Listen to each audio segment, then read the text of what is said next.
Almost 60 years to the day, Ipswich Town were crowned champions of England. 30 years later, almost to the day, Town were crowned champions of the then Division 2 and promoted to the inaugural Premier League. Today, we're going to talk about 11th versus 12th in Division 3. What a time to be alive. This is the Blue Monday podcast.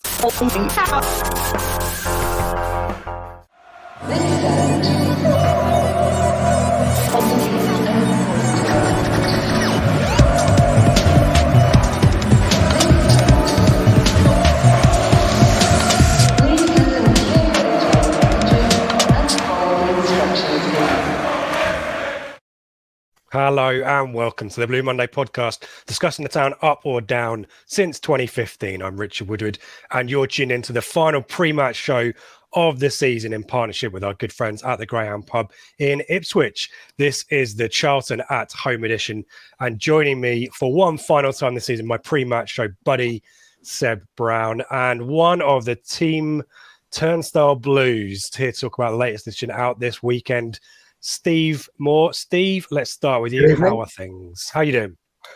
Not too bad, thank you. It's not too bad. It's an end of a season, and it's probably a good time for the end of a season, given we've tailed off a little. But, Steve, we need to. I feel like we need to rouse the energy. I started off with my kind of negative intro, but important to mark important milestones in our history. Seb and I sat next to each other at Crew last week with Statler and Waldorf, I'm sure. It was a bit disappointing, really. And Seb, how are you, sir? I'm good, mate. Thank you for that lovely intro. It's really put me in the mood now to discuss 11th versus 12th in League One for the final day of the season. No, I'm good, thank you. I shall, as always, try and be the positive voice on this podcast. Exactly right. You're the Channing Tatum to my Jonah Hill, as we pointed out. Talk to us about the shirt behind you, by the way. For those listening on the pods who can't see. It's Danny Haynes' squad numbered shirt from 2007-8 or 2008-9. I'm not sure what year the sponsorship changed. And I was going through my shirts trying to work out what to hang up for this one. And like you've done on your thing there, the 99-2000 shirt is the logical one to go for. But mine's in the loft because it's a signed one, so I couldn't be bothered getting that down. And I just saw this one and thought, well, Danny Haynes played for us both, so I'll throw that up on I'll hang it on the telly for some background. But I have absolutely no recollection where I bought this shirt, where it came from, when I got it. Absolutely no idea whatsoever. So I did leave a job in 2008 and moved from the Midlands up to Chester. So I think it might have been a leaving present, because I can't imagine I'd have been first in the queue at Planet Blue saying I must have Danny Haynes on the back of a shirt, please. So no recollection, but he did play for both clubs. So that's my tenuous link for tonight. So we're saying that memory loss is a sign of age, and also worth pointing out that you are due to and alcoholism as well, and probably when people listen to this, you'll be a year older, won't you?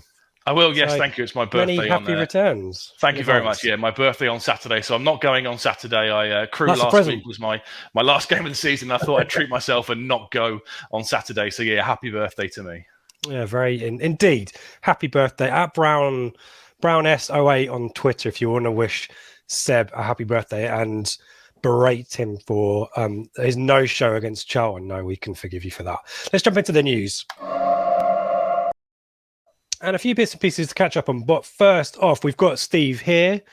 He's going to hang around and chat Charlton and other bits and pieces. But as we mentioned in the intro, the latest edition of Turnstile Blues is out on Saturday ahead of the Charlton game. If I put an image up, it's going to cover your face, Steve, but there it is. Very briefly. An improvement?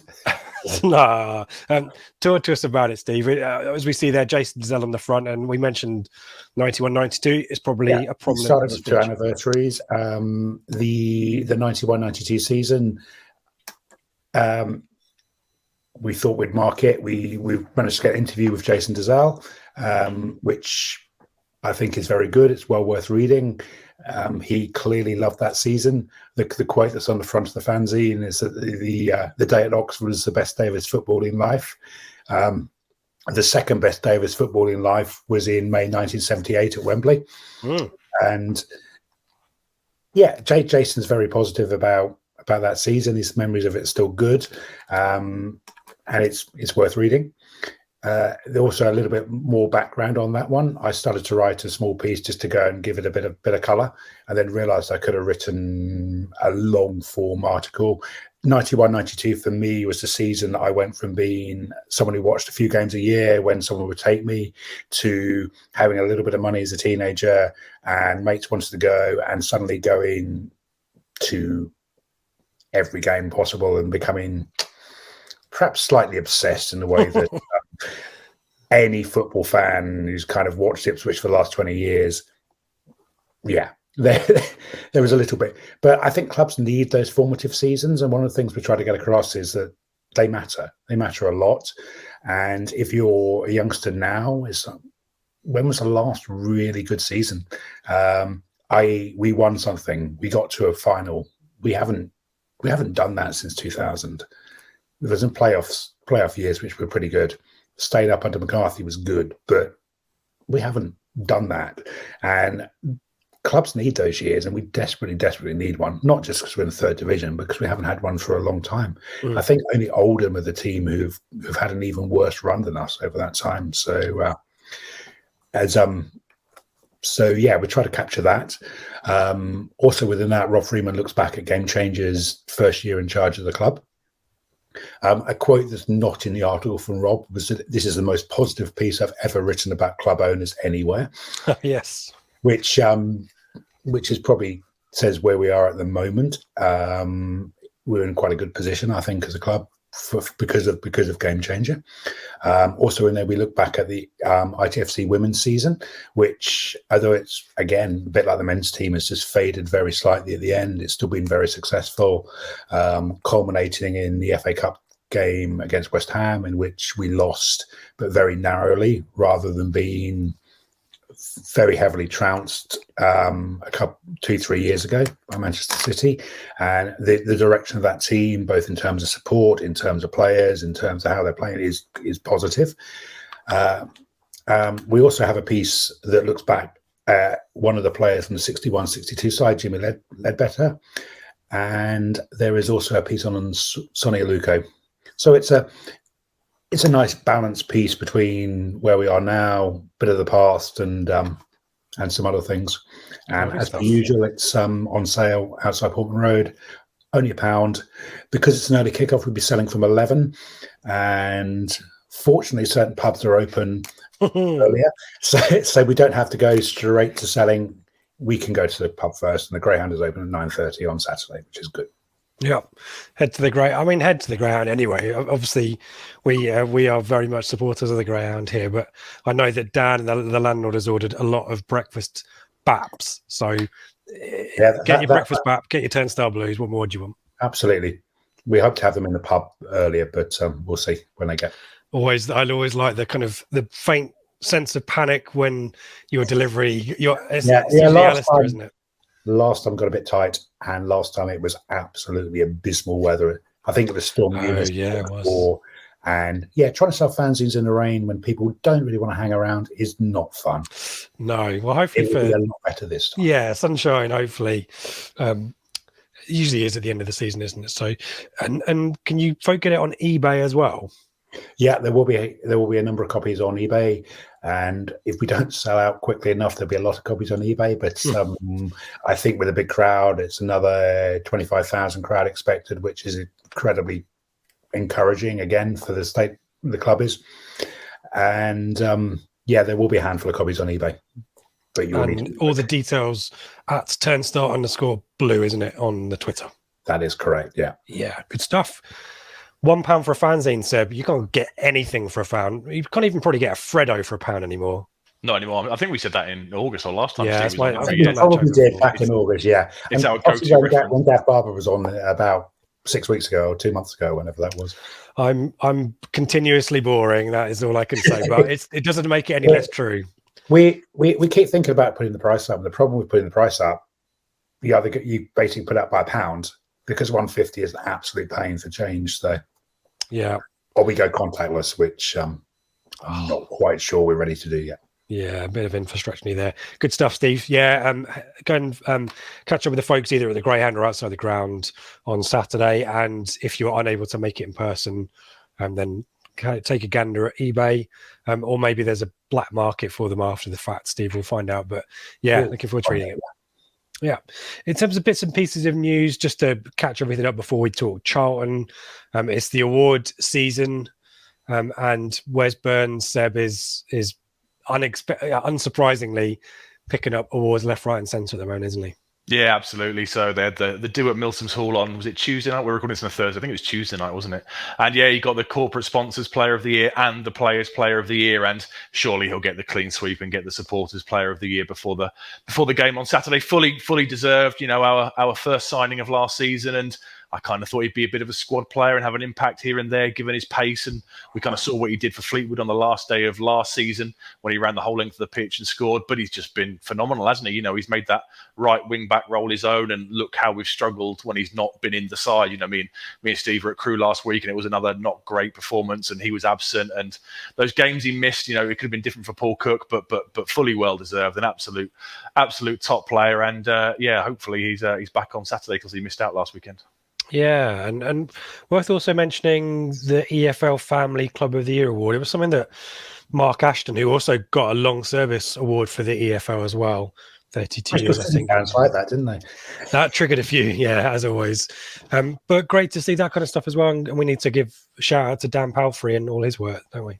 Absolutely, yeah, another great award. It really shows the stuff that the on-pitch stuff is a work in progress, so to speak. But off-pitch, they've absolutely nailed it. I've had emailed Dan a couple of times this season about various things, and he's been absolutely spot on. So really well deserved, and great to see the club having all these initiatives like Her Game 2 and Rainbow Tractors and first-time fans, all that kind of stuff. It shows the club, the community in the town is getting its club back, and it's great they've been recognised at a national level for that. I think to add to that as well, it's kind of a lot of the things don't take money. They take a bit of thought and a bit of effort. And one of the big frustrations about the Evans era is we didn't do things that didn't cost money, but increase the support base. Free tickets to school kids, that kind of basic thinking, it just didn't happen. And this is not about game changing, putting money into the club. It's about doing things well. Some of that comes from the support, but also people who worked throughout that anyway. So yeah, it's to be celebrated, and lots of hard work that's being recognised as well, because we know that even during the Evans era there were people at the club working their asses off, probably stifled maybe by the Evans way of running things, and down to individuals going above and beyond. And it's kind of if you look at someone who's going to leave the club fairly soon in Leo O'Neill, and you look at the number of people doing the jobs that he was doing, it's not really a surprise that things were difficult. Yeah, we're talking to Leo O'Neill. He was in the stands last night, on Wednesday night, I should say, along with Kieran McKenna, Mark Ashton, George Edmondson, Connor Chaplin, to watch the under-18s demolish Coventry City in the Richard Woodward derby 7-0 in the Premier League Professional Development League Cup at Portman Road. Great. I mean, we won a penalty in the first 10, 12 minutes or so. I think it was Chihuahua who took it, and he did a Panenka in kind of Benzema style. There was big confidence on display, a great performance, goals from Boabo, Manley, Armin. Chihuahua got a couple. I think I've probably missed someone out as well. Valentine. Really strong performance, and really great testament to the work that Adamate is doing at the club. And I don't know if you guys have seen any of the interviews post-match, but really great that Adamate is thinking about the success of this group is their contribution to the first team, Steve, given lots of concern about pathway and the like. A great performance by Cameron Humphrey, so we might see a little bit of I suspect we'd be more likely to see young players had we actually won a couple of games of the last few, but Humphrey's actually got on against Charlton. That's his one first team appearance, or one league appearance this season. He looked quite bright in that game. Yeah, I think he's one who's definitely going to play at some point tomorrow, Saturday, no matter what happens. Yep. But this goes out, it'll be tomorrow, but obviously it's. And Seb, the under-18s, obviously, well, we got to the FA Youth Cup. Was it quarterfinals or semi-final against Liverpool a couple of years back? Maybe in last year, actually. It's only last year. It feels like it's been forever, doesn't it? and that was played behind closed doors, and it was great that a crowd was in. You know, there was Joe and I were there along with Chris and Matt from our friends, the Blue Monday group, who sponsor some of the ITFC women players. But great to have a crowd in to witness that kind of moment as well, and great for the players. Absolutely, yeah. Like you said, great for the players. You know, they want to do this kind of stuff in front of people and hear the reactions of the crowd, and it all adds to the experience for them. And yeah, an absolutely great night. And hopefully, a couple of them will start to feature maybe on Saturday. Maybe look to start to build into pre-season going into next year, because the crop is incredibly talented. I love the video the club put out back in the changing room where Adam Ate sort of walks in and the water's flying everywhere. It's great. We saw similar scenes, didn't we, with the when they got to the cup? Was it quarter-final last year against Liverpool? I can't remember what round it was they went out at, but similar kind of scenes in the round before. And it's great for these guys, isn't it? You know, it's all part of their development, part of the experience, and it's so encouraging for the club to have these, you know, this great crop of youngsters sort of coming through, and it's only a plus for everybody. Yeah, and great to see so many members of the first team squad there, and staff. John McGreal there as well. Mentioned him. Mentioned McKenna and Ashton were there too, and Gary Probert there as well. So yeah, great night, and congrats to the under-18s.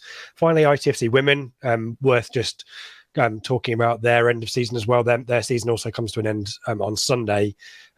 Interesting situation, obviously. Last time out, defeat to Oxford in kind of a nothing game, a kind of bolt from the blue goal from range to give Oxford a win, probably just about that they shaded, but neither team really did enough to win the game for me.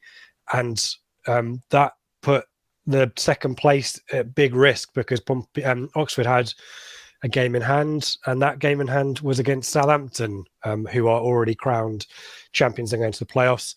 That game ended 3-3, but the lead was exchanged twice. It was very topsy-turvy game. But the good thing is that ITFC women have a point advantage over Oxford going into the last day, knowing a win gets them a second place that I think they deserve, or they just need to better whatever result Oxford managed to get. Town are at Pompey on the south coast away from home, and we wish them all the very best. We're hoping to speak to Joe, to Kieran, maybe some of the players in the post season, just to kind of get their views on things and think about next season as well. But yeah, it's really easy to focus on the results that have maybe not gone for us in the last few weeks, and forget what a great season it's been. And presumably, Steve, you know, that's what Matt's article is talking about in this week in the Turnstile Blues. Matt is nothing if not positive about football beforehand, and he's watched, as you have, clearly a lot of the season at home, and it's been a developmental season, but a very positive one for a lot of players, and know the club that's in a much better place than it was a few years ago.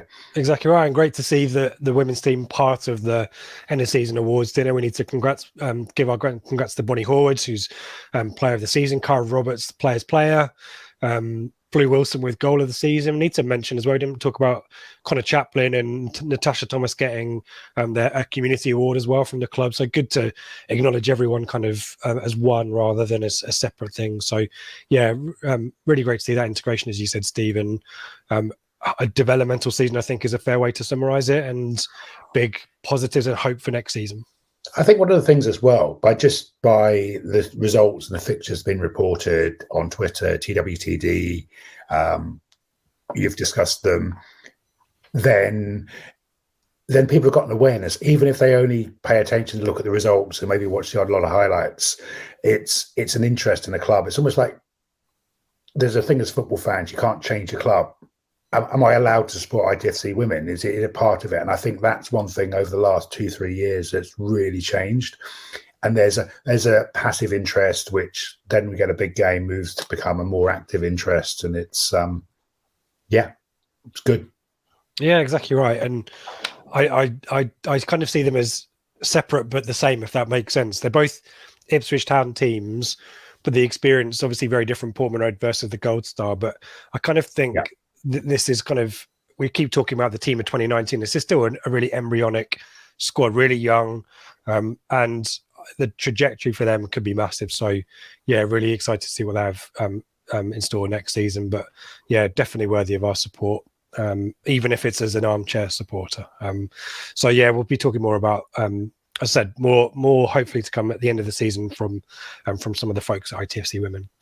Let's jump into Saturday's game, shall we? Let's talk about Charlton. And Seb, worth saying, Charlton, the most mid-table of mid-table teams. The stats, they don't lie, do they?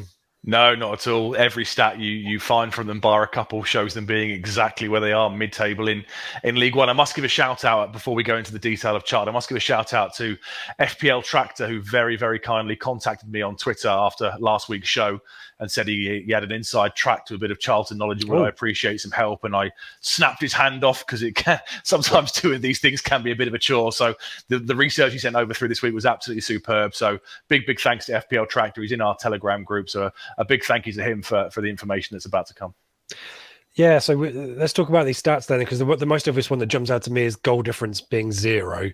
That's kind of the most mid-table kind of thing that you can find there. But yeah, talk to us about the season and some managerial changes as well. But yeah. So a very up and down season. They're 12th, so they're one place below us. Played 45, won 17, drawn 8, lost 20, scored 55 goals, conceded 55 goals. So a goal difference of exactly 0. And it's been a roller coaster, a very, very up and down season for them. They had the awful start, which leads to Nigel Adkins getting sacked. They appoint Johnny Jackson, a bit of a club legend, who goes on this incredible run. He wins 9 out of 13 games, averages 2.23 points per game, including the victory over us at the Valley in December. Was it? Was that McGreal's? It was December. December. McGreal's first game in charge or second or something. I can't remember. Yeah, first game. Wigan was after that. Yeah. Yeah, so they go on this amazing run with him. He gets the job permanently on this weird contract that auto renews at the end of the next 2 seasons. It auto renews depending on pitch success. They say, well, that means I don't know. They kind of go on another dodgy little run, albeit with some injuries, but they're finishing with a bit of a flourish. They've won 3 out of the last 5, so they are looking to finish strongly after a very strange season. This new manager bounce that you talk about as well. Really abruptly stopped when Jackson got that contract and he was appointed full time. It was psychologically maybe the players knew that they could switch off or something. I don't know what that was, but it was very abrupt. Steve, you mentioned the 2-0 game at the Valley. Were you there for that one? That's your neck of the woods, I was there for that one. London games are easy. A gimme for you. Yeah. It wasn't tough night. Yeah, our midfield was non-existent. Morsey and Evans were sulking all game because Cook had been sacked. Our other midfielder was Scott Fraser, who, even at his best, drifts in and out of games. Fraser put one beautifully curling pass in for the left at the end of the first half, which Bonn just didn't react to because Bonn, even in December, was struggling. And we didn't really do very much else. It is quite incredible. We kept it to 1-0. Their finishing was abysmal. And Walton had a very good game and saved a lot of stuff at him. But Charlton just moved the ball very quickly, very directly, but along the floor.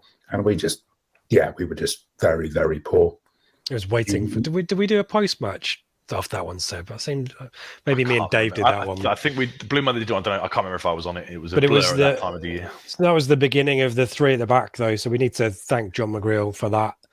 Yeah, I think we played back 4 at Wigan on Saturday, and Burgess and Edmondson looked fairly competent in the back 4, but then we went for a back 3 the following game against Sunderland. Yeah, okay. There's an FA Cup game which we won't mention in between those last 2. No. Seb, is there a sense of, is this maybe from your insider information, a little bit of unhappiness amongst the fan base? I can imagine that, this is a team that not so long ago, certainly more recent times than we've been, has been in the Premier League, isn't it? Yeah, I mean, the description given to me was toxic on Twitter. It kind of said, imagine ITFC without the game changer takeover, and that's pretty much where they are. Obviously, they've had some horrific owners in the past with regards to what's happened to the club, so they're kind of grateful this one they've got isn't a complete scumbag, I think was the words that was passed to me. Not my your words. No. But yeah, I think they're just kind of, like many clubs at this level and other clubs that are about to drop down and join this level, they are one of, a former Premier League side that think they should be higher up in the pyramid. I guess you're getting close now where you could say that about probably a third of the league, couldn't you? Let's be honest. Yeah. Talk to us about, we like to do the head-to-head records. I can remember a very excellent win at Charlton wearing that shirt when we needed to keep our automatic promotion hopes alive, and that was my first ever away game. But I can also remember almost a year later losing to Charlton to keep our Champions League hopes alive as well. It's quite a weird kind of reverse. What a tragedy to lose not being in the Champions League. Yeah, those are first world problems, eh? Overall, it's pretty even, the record, isn't it? We just about shade it. Very close, yeah. We're just about ahead. So it's 23 wins for Ipswich, 12 draws, and 20 wins for Charlton. So it's been very close over the years, which is seen by the games that we'll talk about and what we recognise. We went through a phase where we were pretty hopeless at the Valley. We always seem to beat them at Portman Road, and it's just how this goes when you've got these two similar kind of size clubs going at each other. And we were joking about Danny Haynes, weren't we? And there was a point where the administration, everyone started to disappear off to Charlton and work for Kirbysley, wasn't there? But it's worth saying we haven't beaten Charlton in our last 4. Not since we came down to League One, yeah. We haven't beaten them since we got relegated. We lost last year at Portman Road and drew 0-0 right at the end of the season. This year was obviously the 2-0 defeat we discussed a minute ago. So not a great record since we've been down and they came back down from the Championship. Steve, do you remember the 30th of December game in the 14-15 season where we beat Charlton? I think that put us top. Yeah. Maybe, or joint top. It was a game of Goldrick just couldn't score, and he'd been absolutely outstanding in that game, and he finally scored going into injury time, and it was just one of those really nice moments when a player just really deserved a goal. Yeah, and, I remember that. Yeah, 26,000 crowd or something like that, and 26. Yeah, good shout. Yeah. Looked really good. I think I remember it because it was probably about as high as we got that season, apart from the very end of the season, Forest, and then the playoff game. I suspect the Derby game was the one that followed that one. So, yeah. Let's talk about kind of what to expect. We talked about Johnny Jackson a little bit there, and we talked about the goals for, the goals against, and all that kind of stuff.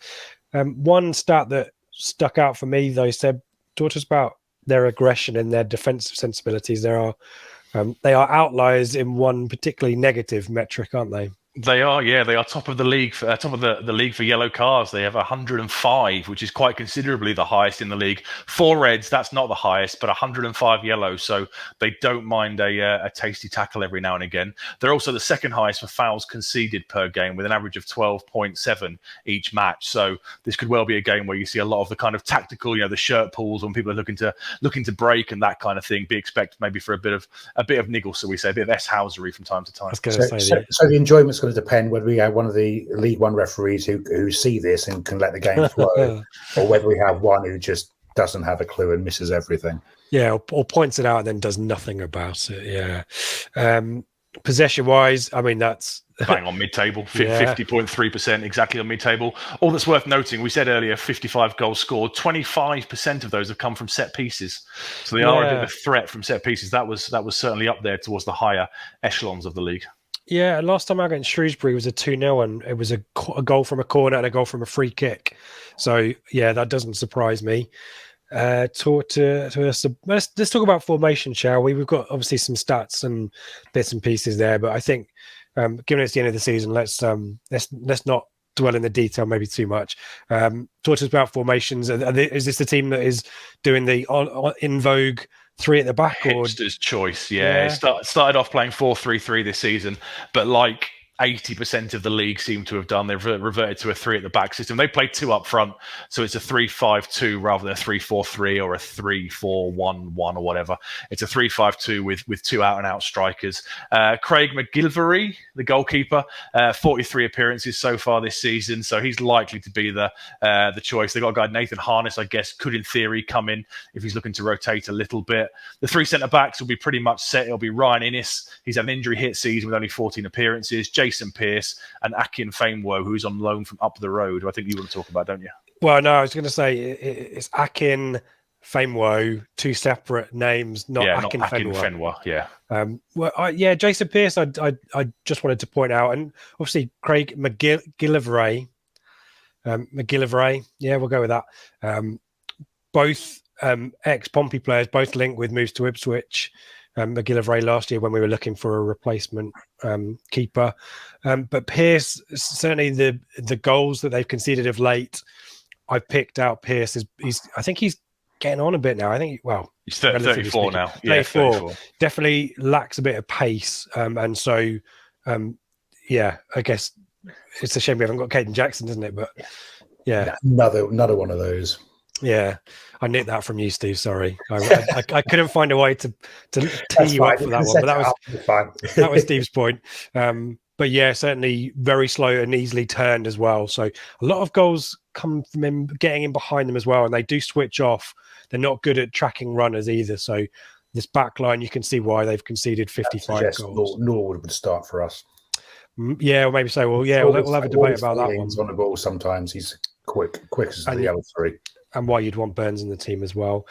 EFL Apprentice of the Year winner in the squad as well. Seb, do you? One on Sunday night as part of the awards evening. Deji Elawari, I'll let you pronounce it properly. He's the EFL Apprentice of the Year. He's a defender, so I guess he could come in for a bit of experience and a bit of game time. They haven't got that much at the back. They've got a few injuries, so we could see him involved at some point. Yeah, have we caveated yet that we're not going to drill too much into the personnel because rotation and all that kind of jazz. It could completely change, yeah. Completely meaningless game. Both sides could throw a load of kids in that we're not really expecting. So let's single out the players that have contributed the most. Left wing, you got, as you said, it's 3-5-2. Not too many assists from the wide positions. No, it comes from centre from Albie Morgan. He's an academy prospect who's played over 100 games for the first team. He's got 1 goal but 7 assists so far this season. So if he plays, he's a key man to watch in midfield. And George Dobson is their likely player of the year. 37 appearances, central midfielder. He's the defensive option. So his heat map shows he'll just sit and look to protect that back three. And him and Morgan have got a pretty good understanding and a pretty good relationship. I think I might be wrong on this one. I think Dobson has got the most yellow cards of everyone in the squad. I think, 12 of the 105 are Dobson's. So, yeah, keep a lookout for him. Can we talk about Scott Fraser? And Morty both guaranteed a yellow. Yeah. Face off in the middle. Yeah, we talked about Scott Fraser briefly. I guess certainly me, I'm interested in how he's got on because I quite liked him as a player, but it's not been a great move for him, has it? It's not worked out, has it? No, he's been injured and he's had COVID, so he's not really got going. I guess, he always said here he wanted to play, didn't he, on the left-hand side of a midfield 3. That's what he was used to. So he will get that chance at Charlton, but I guess he's waiting for pre-season now to really come back and look to sort of kick his career back into action. I know you liked him. You thought he was a classy player and stuff, but for me, he didn't have the energy or the athleticism for what we now know McKenna is going to want from certain players, and for him, it's a shame. It's a move that hasn't really worked out. He's out on Saturday. He won't feature, but I guess it's up to him now to go away in the summer and come back and look to make his mark next year. I'd agree with that. I really like Fraser's touch, his ability on the ball, but it became increasingly apparent, I thought fairly early on, that, the athleticism was a problem. It also didn't help. We didn't really know how we were playing. We'd signed a lot of players and without any real set system. So a lot of players struggled for that lack of continuity. And also, given the sheer number of players we signed last summer, some were going to miss out. Yeah. Fraser's the highest profile one. Yeah, well, it'll be interesting. Clearly, a lot of, I'm not going to say the word mistakes, but I've just said it.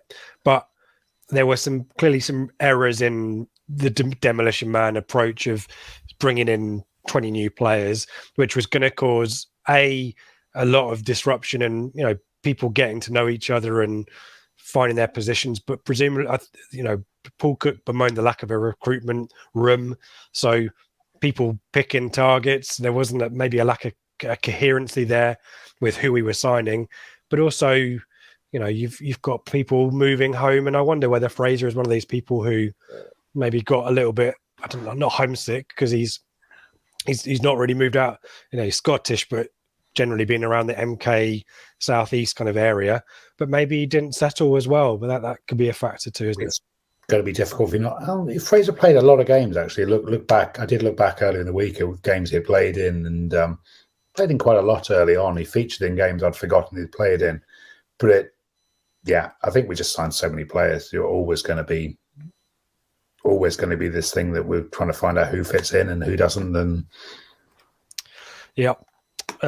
worth mentioning as well, Elliot Lee, son of Rob, has got 3 goals and 4 assists, but and started 26 games. He might feature. He's back in training as well. Yeah, on loan from Luton. He's back in training. So I think the manager came out today and said he could well feature. So obviously son of a legend down there, Rob Lee. So they'll be looking to give him a decent send-off as well. And then it's the front two, isn't it, there, where, the front two are the ones that we all kind of know, with Jayden Stockley, 32 appearances, 13 goals, holds the ball up really, really well. Good in the air. He's scored 5 goals in the air so far this season. Also very, very good at contributing defensive set pieces as well. He tends to take that kind of near post area. A bit like Daryl Murphy did for us. Do you remember when Murphy would go back for a defending corner and 9 times out of 10 would just clear the ball really well? He does that for them. And then it's Connor Washington alongside him, 34 appearances, 11 goals. He's kind of the classic smaller man to Stockley's big, striker, target man type play. And that's where their threat will come from. Both linked with Ipswich at one time or another, sure, I think, if I recall correctly. Washington part after we sold Murphy, I think, wasn't it? I think QPR was a replacement. Yeah, they weren't stupid enough to sell their main striker without a replacement. That was it when he was at QPR. And I think Stockley, when it was Stockley at Exeter or something like that. He went to Preston, didn't he? He got a big move to the when they went to Championship and then dropped back down again. He never really made it. So I think, I've certainly remember the name being mentioned in dispatches at a certain time in the past. I might be wrong. But any other names you want to mention in the forward line, Seb, or in reserve? They've got a couple of kids. They've got a guy called Mason Burstow, 18-year-old, who they actually sold to Chelsea, but then was loaned back for the rest of the season. So I guess he might get a farewell and a bit of a run out. They've got Daniel Kanu, who's been banging in goals for fun in the under-23s. I guess if you're looking to give somebody a bit of game time and freshen things up a bit, he's one that maybe could come in. Jonathan Lecco's on loan from Birmingham, but not really done that much this season. And Chuck Zaniki scored he got one of the later goal on Tuesday night. Last weekend against Shrewsbury.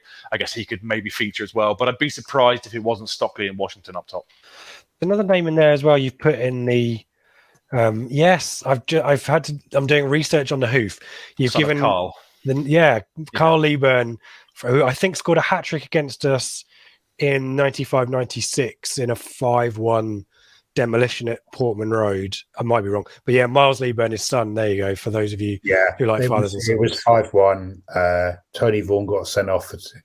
Craig Forrest got injured. Neil Gregory went in goal. That was it. And we were pretty awful. Tony Vaughan got sent off late on for a second yellow card for a very Tony Vaughan type challenge, and that was the last game I saw before I went to uni. So that was September '95. There you go. It's funny how these things come back, but another one of the father-son tradition that we keep hearing more and more about, Seb. Never mind.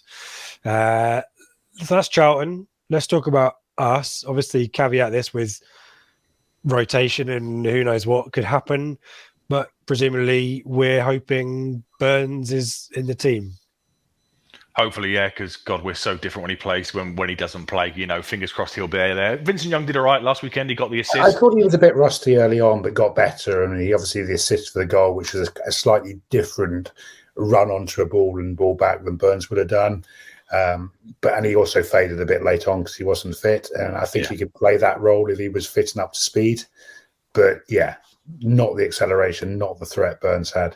You miss that explosive pace, don't you, where Burns just opens himself up and absolutely knocks it past the player and goes flying down the wing. You really, really miss it. And I guess up top will be the other crucial area. Will Macaulay Bonne get his farewell? I think we assume we won't be making the transfer permanent in the summer. Does he get a romantic farewell to Portman Road, or does he stick with Norwood and give Piggott some more game time to see what he can do? It'll be an interesting one what he does up front. Yep. Steve, any thoughts on that one? As I said, if Pearce is slow, then that suggests, given how McKenna selected the team, that Norwood probably starts. If Norwood starts, you really need to start centrally, not wide on the left, because I don't think that worked particularly well. Piggott, there's clearly a player in there. He does odd things and touch is really good and control. And you think, you can kind of see how things worked for him, but it's not happening for him here. I don't think it's going to happen for him here. And he'll probably go elsewhere and score double figures easily next season. And everyone go, why did we let him go? Yeah. You just hope maybe if we don't get a decent offer because he's on big money pre-season, maybe start again. But and as you said on Bonne, he scored 1 goal since the start of November when we played Wickham. And I keep thinking, what would this team be like? Sort of team of about 3-4 weeks ago, before like the season petered out against Cambridge, with Bond from the first half of the season in, would that be the player that would make it work up front? And it's like possibly, because he scored goals he shouldn't have scored. The first one against Milton Keynes, where Vincent Young played the long ball diagonal from right back to left forward, and Bond just hit it so early the keeper didn't have a chance. Or the one at Wickham where he just did a funky little turn on the ball. As that ball dropped to him, I'm thinking, shame it's not on his proper foot. And he just did that and turned and scored. And it's like, you don't do that without ability. And he scored goals at championship level, but I think he's trying too hard.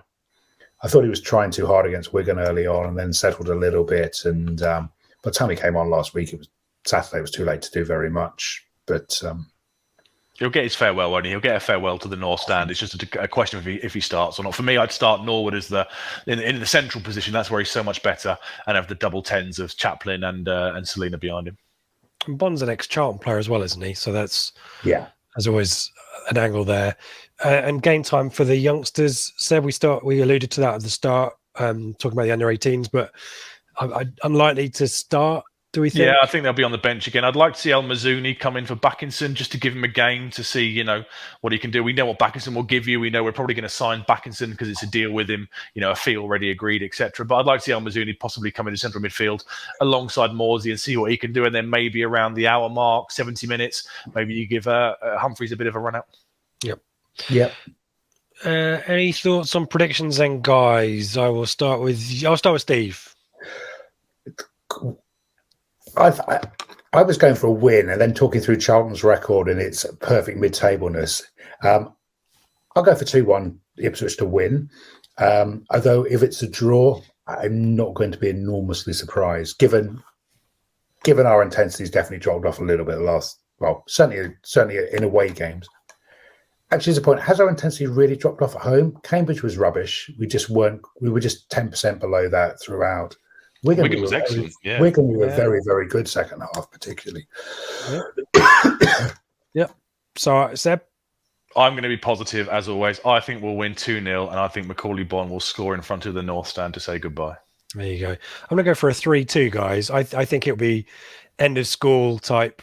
Maybe the defences won't do so well, but I think McKenna will certainly want to go out with a win. And I think you talked about this on the Flagship with Ben and Joe last week. Seb send everyone off with a bit of optimism. I think 24,000 odd crowd, isn't it, as well? So yeah, let's get a win. But I think there might be dysfunction and just generally because of rotation and psychology and all that kind of stuff. So the sort of game you want to basically take a lead in the first half before everyone starts making lots of changes. Exactly right. Yeah, exactly right. Which normally means we're fairly comfortable. We were last week, really. Although we just got far too slack, and Crew should have scored before they did. But the other thing as well, going back to the crowd as well, I looked at something like 11 straight home games with a 20,000 plus crowd. You've got to go back to Rotherham, I think, for a league game with Lerth and that on a Tuesday night in November, when it was fairly obvious we're going to get well beaten pre-game. Yeah. Maybe Crew wasn't quite. Maybe Crew was the one that wasn't 20,000. It's been consistently high this season, but again, we need to deliver on that before it fades away again. There was a crowd boost after McCarthy's sort of 3-year run from when he got appointed to the 14-15 season. A big crowd for the big crowds that start the year after. That tailed off because we didn't deliver on it, and we need to deliver again. But also, if you look at third division, there's us and Wednesday who are average crowd just over 20,000. There's Sunderland who've got another 8,000-9,000 on top of that. So if any of these three clubs ever get it right on the pitch, there's a lot of potential. Yep. Yeah, great shout. Yep. And no surprise, I guess, that those 20,000 crowds have come into McKenna as well. So yeah, if you build it, they will come, as they say. So we'll be looking forward to what Charlton have in store for us on Saturday. As usual, the Flagship show will be back on Sunday with Ben, I think, in the host chair with Dave, Joe and I, trying to get as many people as we can on the pod for the season finale. Also worth mentioning, we talked about Turnstile Blues. You can obviously get your copy of Turnstile Blues either at the Greyhound or around Portman Road ahead of kickoff. But we need to give a shout out to Greyhound who supported the pre-match show all season, open for breakfast. Also kindly offered to let us have a bit of a meetup as well after the game on Saturday. So if you're not rushing off after the game and after the lap of appreciation or whatever we're going to call it this season, then do jump up the road. Will you be doing autographs, Rich? No, I'll have a bum bag with photos pre-signed like Neil Warnock. I might even buy someone a beer if they're nice to me. But yeah, hopefully as many members of the Blue Monday team as we can get. But everyone is flaking out, so it might just be me. But so if you fancy post game, Rich. There you go. So it's a Blue Monday post game as well / Turnstile Blues meet up at the end of the game on Saturday. Yeah, head out to the beer garden, the Greyhound. Either way, either officially or unofficially a meetup. Be great to see as many as you as possible there, either pre or post match. But do get involved and great to support the Greyhound, who have been great to us this season. Worth in terms of other bits and pieces of plugs, as always. Blue Monday ITFC is where all of the bits and pieces are for our shows, for our pod feed, our YouTube feed, our socials, but also the link to join our Telegram group hosted by our friends at Leveler. Going really well, really enjoying that, really good debate. Got lots of different channels as well, different types of chat and different topics there. And I'm sure we're going to transfer overload during the off season, which is very pertinent for where we're going to talk about next. But yeah, I think that's all the bits and pieces. I've not missed anything. Seb, you're the man in charge usually. No, absolutely spot on. Cool. For one last time this season, let's see if I can find the right theme music. Oh yeah, it's the Chavy one, isn't it? Yeah. Let's do Football Room 101.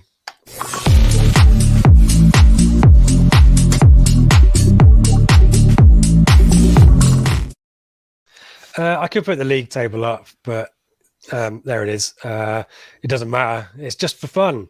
Are we doing a five-a-side school football thing of next goal wins? Yeah, exactly right. Yeah, next brilliant. goal wins. Brilliant. Until I win. But this is just a bit of fun. So I think Seb's won outright. Craig's won on points per game, even though it's not a thing. So this is just for pride. Who wants to go first? Visitors first? Steve, do you want to go first? Or do you want to let Seb let his cards on the table first? I'll go first, given you gave the lead. There is summer transfer hype. Ooh. Once upon a time, you got to the end of the season, and yeah, there'd be odd bits of news over the summer and speculation. A bit of a conversation. Now, the Sky Sports news and tabloid ecosystem, it's incessant. It's football never stops, even when it needs to stop for a 3-month break. And both on a per club level, with the endless, will we sign this player? I'm waiting till Manchester United release somebody fairly high up from the first team, and people start suggesting we could sign this player. Cristiano Ronaldo, people will say, "Oh, do we get it?" But the whole ecosystem is becomes more tedious by the year. And also is exploited as well by agents too, isn't it? There's a lot of just false rumours put out there as a means of touting players, isn't there? The Carl Henry to Ipswich story came out every single transfer window under McCarthy, and people got aggravated about it without realising it's the same lazy piece of journalism every single transfer window. Copy and paste. Yeah, but then you got, what would we have to chat about? Maybe kits, I don't know. But yeah, I'm worried by the silly season when it comes to transfers as well. So age and cynicism, I suppose. Yeah, exactly right. So there you go. There's one offer for you. Seb, do you want to go next? Can do. Yeah, mine is very short and very sweet. I made this list back in whenever we started this September, August time, and I wrote on there FA Cup semi-finals being at Wembley, but in brackets afterwards I put April time because there was no point doing it any earlier in the season. Yeah, it's stupid. It's been around since the 2007-2008 season when Wembley opened. I understand they've got a billion stadium they have to pay for. So they want you to go down there and spend £9 on a pint of Carlsberg and £20 on fish and chips, etc. But it shouldn't be that way at all. We saw the games last weekend or 2 weekends ago, whenever it was. There's no way those games should have been at Wembley. It lessens the excitement and the atmosphere of the final. Going to Wembley should be a special thing. And Liverpool against Man City, there were no trains running. It was ridiculous. That game should have been at Villa Park, like it always used to be. Sort of a big ground, kind of halfway house. And the Chelsea Palace game should have been at Spurs or Arsenal or somewhere. 20 years ago, we didn't have as many top world-class stadiums as we have now. Now it wouldn't be that difficult to find a local alternative and keep a bit of that magic from Wembley for Cup final day. So mine is very short and sweet. The FA Cup final should be at Wembley, not the semis. Hypothetical for you. Ipswich get promoted from the Championship. Not bothered. Automatically. Sorry, Ipswich get into the Championship and fluke their way to a FA Cup semi-final. No, because I'd have been last year when we win the Johnson's Paint Trophy. So don't worry about it. I'm not allowing you. No, it should only be finals. Playoff final, FA Cup final. It's not a semi-final venue. It shouldn't happen. We get a big day out, a different ground. Let's go to Tottenham. I'd love to go to Spurs' ground. Let's go and beat Chelsea in the FA Cup semi-final in your weird mind in Tottenham's new stadium. The Wembley should only be for finals to keep it special.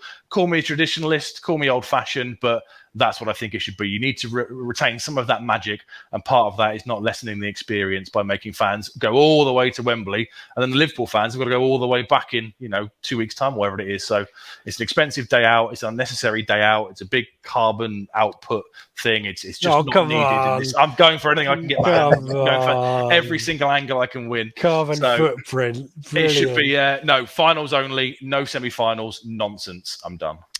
I think the year that FA were to announce that semi-finals weren't played at Wembley, Ipswich would get into that semi-final, and we wouldn't. And if we hadn't been to Wembley by that point, everyone would be up in arms. Yeah. And there aren't many clubs that haven't been to Wembley since it reopened. Isn't it like 6 or 7 or something, isn't it? Yeah, and I know it's skewed because of Spurs playing there, but it's a list we need to get off badly. I think, but not at the semi-final stage of the FA Cup. Keep it there. Keep the semis there until we've gone to Wembley, and then change the rule. I'm bored with that. But any opportunity for us to get to Wembley, I'm not. All right, Wembley. It's a nice, easy one to get to. Being in London. There you go, slam dunks. To finish off with, I'm going to go with it. I don't think. I think there should be a minimum standard of quality for pitches in the professional leagues. Maybe a sliding scale in terms of quality, but I'm fed up with League One teams. I'm fed up. And I know I've got into trouble on Twitter for this. I'm fed up with S-housery, but I can understand it. But I don't think pitches should be a variable when it comes to S-housery. I don't think it's a fair variable. I think it also leads to a lesser quality of football, and we need the quality of football generally in the leagues to be better. It just benefits the pyramid. It benefits players' progression as well. I just think it's a really easy way of screwing over a team looking to play the game the right way. And I don't think it's a fair level. I could totally understand teams conning referees and doing all kinds of dark arts like that. I even understand teams pouring buckets of water in the training room, in the training room. Is that a word? What am I looking? Changing room. I totally get that. But I think the league owes it to the spectacle to make sure that pitches are of a decent standard, and teams are fined if they can't do it. And I accept that you're not going to get Premier League standard pitches at League One, but I think we've seen some really terrible, Tranmere's pitch a couple of years ago. I remember that one. That was a beach. I think points deductions or financial penalties if you can't provide a standard pitch that's not got bare patches or bumps or huge divots in it. I just don't think it's fair. I don't think it's appropriate. So there you go. Some of these are massively outside of the club's control, aren't they? I mean, the Tranmere one, it was a joke. We were there, but wasn't it due to really, really awful bad snow and stuff? You can't really give a club points deduction if they have less sunlight and more rain than the southern parts of the country. Bad news for teams up north. Exactly. Yeah, that's what I'm saying. You'd have to draw. You're basically penalising the northern half of the EFL, aren't you? I disagree. I disagree because you just need grass, sand, water, and sunlight, it's not particularly difficult. And maybe the FA should fund it as well. It's in the league's interest, I think, for the quality of pitches in general to be better anyway. They could call it grassroots. There you go. There you go. It writes itself. And don't forget, our pitches in previous years is cut up and not being. I'd include that in there as well. I just think it's a variable that should be removed from the equation. Pitch size, you can make pitches small and narrow if you want to stop teams passing down the wings. I totally get that. But yeah, a crap surface. Think of Birmingham City in the League Cup semi-final. That shouldn't have been played. That was a joke. And I'm not saying it's as bad as that, but it is a factor now. Not seen a pitch that bad in the park normally. Yeah, exactly right. Christchurch Park is probably better than that. So anyway, there's my offering in Football Room 101. We've got Steve's summer transfer hype / silly season. We've got Seb's FA Cup semi-finals not being played at Wembley, and me and my pitches rant. We'll put that down the Twitter poll. We'll let you decide, and at some point the table doesn't matter. This is just for fun, but if Seb wins, then I'll update the league table for his ego. No, you won't. And no, I won't. I'll update it because I've got the spreadsheet, and I'll have found a way to get myself top. So, yeah, there you go. Good stuff. Thank you, guys. Let's listen to the Chavy music one more time.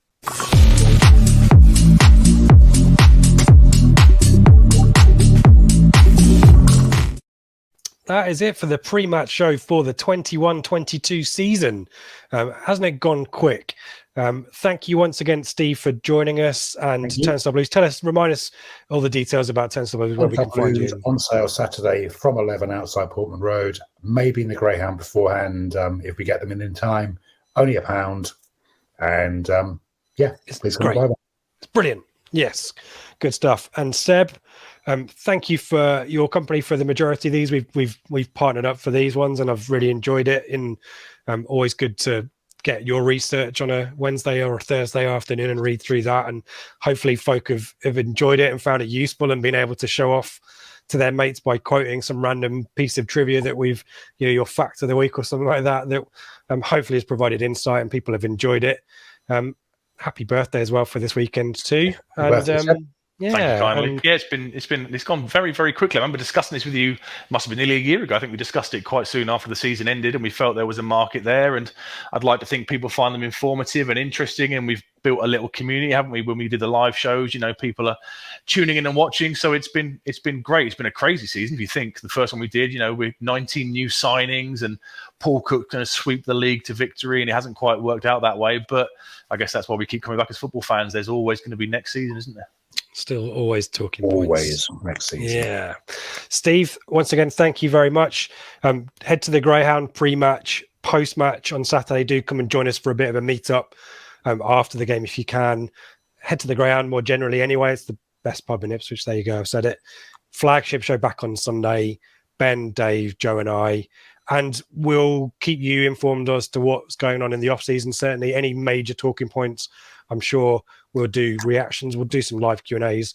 Hopefully got some more interviews lined up. We were chatting with Phil at the under-18s game about some bits and pieces there. So hopefully plenty of stuff to keep you entertained. But obviously we won't be as relentless with the shows, the 3 shows a week as we usually are. But we'll certainly have stuff going on and keep a look out there. And if in the meantime, if you're missing out on your Blue Monday fix, then join our Telegram group with our friends at Lever. The link is on the website, bluemonday.itfc.co.uk. First 2 weeks is on us. And then join in with all the transfer hype chat that Steve doesn't like in our Telegram group. But hopefully see you there. And Seb, I'll let you have the final word. As always, thank you everyone for tuning in and watching this season. Please give the video a like when it hits YouTube.